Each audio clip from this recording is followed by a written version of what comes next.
են, հա, այս ամենին ունեն հանրային շահի գերակայության խնդիր, այսինքն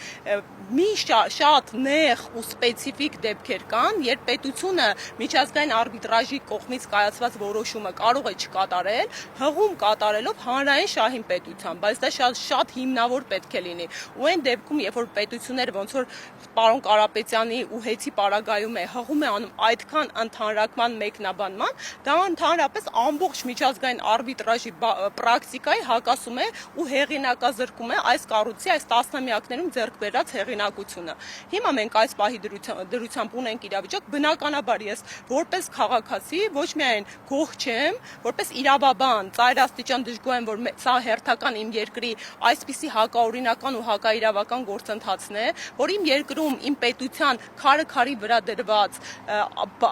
մեծ ջանքերի արդյունքում ձեռք բերված հեղինակությունը միջազգային կառույցների եւ գործընկերների առջեւ այսքան հեղինակազրկում է, որ բացառապես քաղաքական թիրախավորման հետևանքով իմ երկիրը կորցնում է գրավչականությունը դրսից նոր ներդրողների համար, որովհետև բնականաբար, հա, երբ քո Հայաստանում իրենց ազգային մեծանուն գործարար Սամվել Կարապետյանին այդ մասշտաբի մարդու ամբողջ նաև այդ թվում իր դեմքով մեզ ճանաչում են մի շարք երկրներում, ապօրինաբար կալանավորում են, պատկերացնում եք ինչ որ գործարար, ով որոնողական աշխատանք է կատարում ու նպատակ ունի գալու է եւ մեր երկրում ներդրում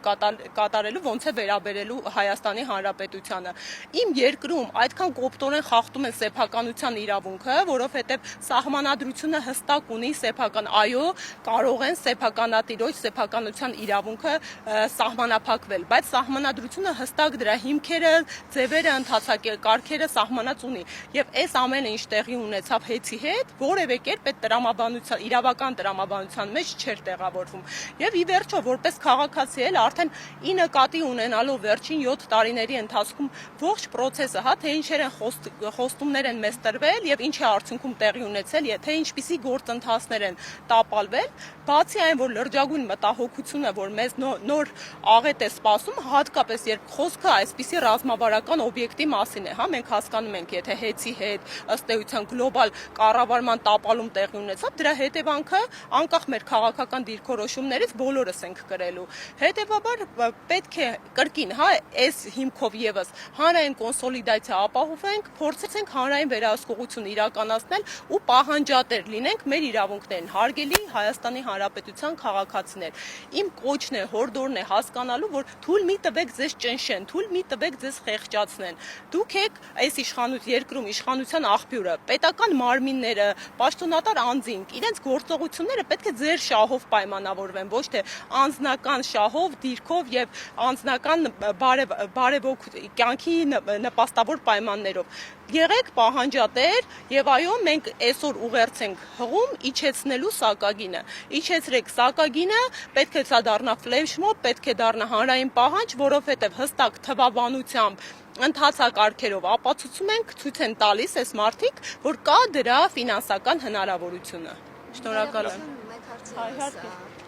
Հազինյանը հայտարարել էր մամուլի ասուլիսի ժամանակ, որ սակագնի իջեցումը լինելու է Սամվել Կարապետյանի շահույթի հաշվին։ Ինչ կասեք։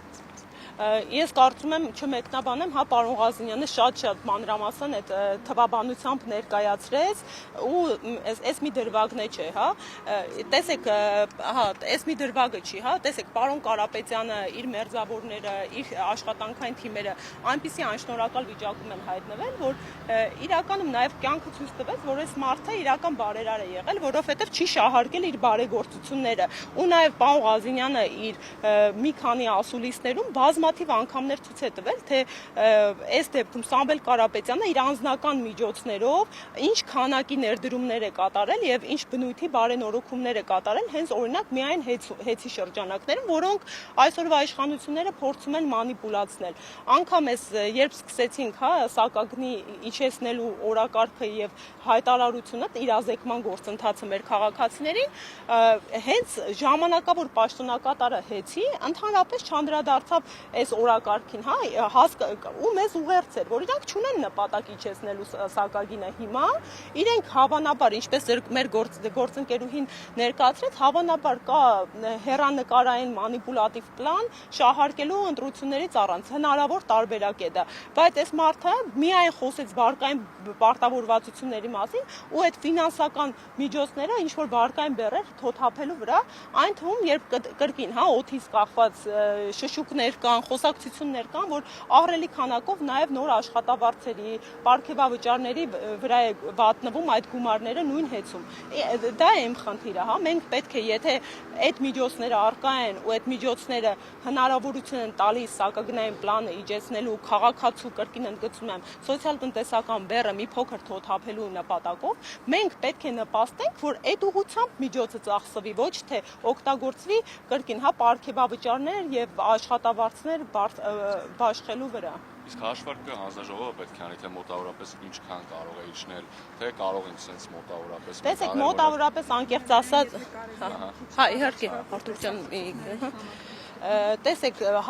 ես կրկին խուսափում եմ, հա, թվերից խոսել, որովհետև պարոն Ղազարյանը շատ մանրամասն բանաձևերով ներկայացրեց, բայց այս պահի դրությամբ ինձ հասանելի տեղեկատվությամբ, որը մի քանի տնտեսագետների ուսումնասիրություններից բխում է, սա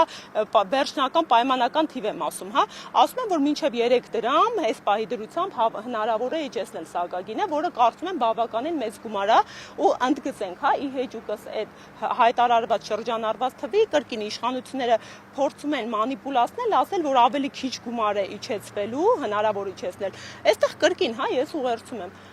շատ լավ վերացարկվենք թվերից, իջեցրեք, թեկուզ դրանից մի փոքր ավելի քիչ գումարով։ Այսինքն կա հստակ հաշվարկ, որ այո, 3 դրամի չափով հնարավոր է իջեցնել, թող իշխանությունը հակադարձեր նորմալ տնտեսագիտական հաշվարկով ու իջեցնել, ոչ թե ասել, չէ, գիտեք, կարող ենք իջեցնել ավելի քիչ, բա օքեյ, բա ինչի այդ ավելի քիչը չեք իջեցրել։ Այստեղ այս հարցադրումն է ռետորական մնում օդում կախված։